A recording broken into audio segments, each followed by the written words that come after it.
Welcome to the Slop Farm. Enjoy the video.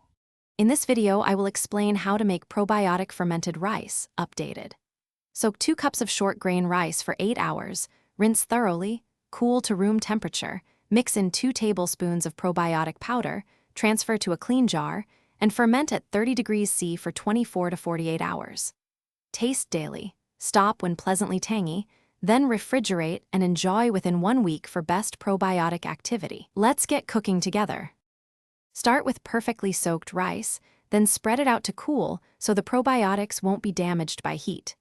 Gently fold in the probiotic powder until evenly distributed, then pack into a clean jar leaving airspace at the top. Seal loosely to allow gases to escape and place the jar in a warm spot away from direct sun. Monitor aroma and texture daily until you reach a pleasant tang. If you're enjoying this guide, please subscribe and like to support more practical kitchen experiments.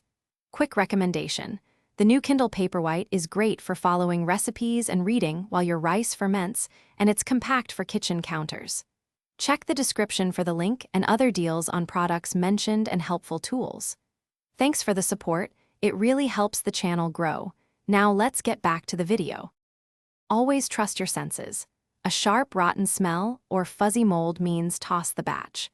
Once the rice reaches your preferred tang, move it to the fridge to slow fermentation and preserve live cultures. Store in an airtight container and use within 1 week, reheating gently if desired. Avoid contaminating servings with dirty utensils and label jars with the date to track freshness and potency for safe enjoyment. Thanks for watching. Consider subscribing if we helped you today.